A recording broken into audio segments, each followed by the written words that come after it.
Ni ibintu biteye agahinda kandi byakuye benshi imitima nyuma y'uko bakomeje kugenda bagaruka ku rupfu rw'umukobwa Samantha wishwe n'umusore bari kumwe muri ghetto. Aba bose ngo bakaba barakundanaga kandi ngo bamaranye igihe kirekire.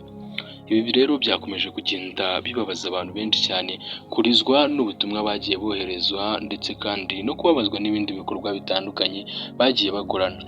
Uretse n'ibyo kandi mu gupfa na mbere y'uko bapfa bari bakomeje kugenda bandika amabaruwa atandukanye, amafoto yari yagiye yoherezwa ndetse kandi no kuba bari bakomeje kugenda bikanga ko n'ubundi iby'urupfu rwabo rushobora kuba ruri hafi aho ngaho. Nyuma y'uko umusore yishe umukobwa bakundanaga, hari benshi bagiye babivuga ukundi, abandi bagenda babiha imitwe itandukanye kugira ngo babashe kwinjiza amafaranga. Ibyo byose rero ukuntu byagenze ubundi bijya gutangira, byatangiye n'ubundi ari umukobwa n'umusore bakundana ariko bari mu cyumba cya ghetto. Hari benshi bakomeza kugenda bavuga ko ngo uyu musore yishe umukobwa ngo amuziza ko yamuteye sida, abandi bakomeza kugenda bavuga ibyabo. Inkuru y'uno mukobwa Samantha ni inkuru yateye abantu benshi agahinda ndetse ikanababaza cyane. Ariko nk'aho ibyo bidahagije, iyi ni video yakomeje kugenda igaragaza agahinda kenshi ngiye kukwereka. Ngiye kukwereka video n'ubundi irimo ukuri kose, ikubiyemo ukuri ndetse n'ibindi bibazo byose bagiye bahura nabyo, byose byagiye bigaragara n'ubundi kuri uno mwana Samantha. Iyi video iraza kugusobanurira ibyabaye byose n'ibyavuzwe, haba mu gushyingura Samantha ndetse n'uno musore wishe umwana w'umukobwa, cyane yuko abantu benshi bakomeje kugenda bababazwa cyane n'uno mwana w'umukobwa wishwe ugereranyije n'umwana w'umusore, cyane yuko ngo n'umwana w'umusore ari nawe wamwishe yarangiza no kumwica agahita yiyahura. So guys, rero kambahereze ino video kugira ngo mubashe gusobanukirwa ndetse n'ibiri kujya mbere, mukomeze kugenda mubana nanjye uko ibintu bikomeje kugenda bigenda. Guys, rero mu ready kambashyiremo ino video muyisobanukirwe. Umuntu wamubujije ubuzima yaratwandikiye,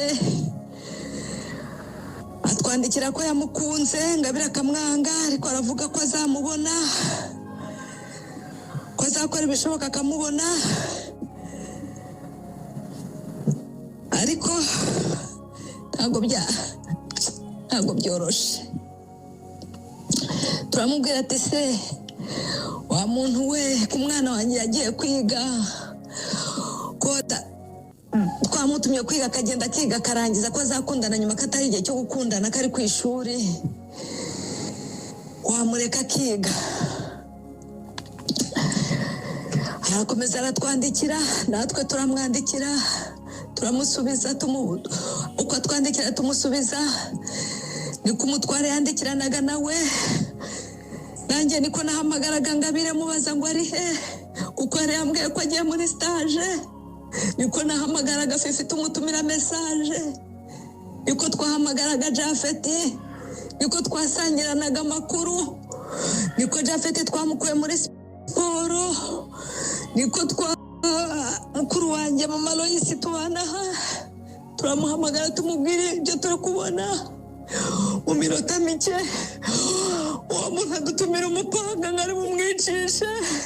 Ndabira ndahamagara ndamubura, Fifi arahamagara aramubura na wacu, natwe ntitwabyumva biraducanga, tubura uko tubigenza abavandimwe, twarahumaniwe, ariko mukomere, ntabwo tugomba guheranwa n'urupfu, urupfu ruzashiraho, mukomere. Murakoze cyane, Imana ibarinde mwese.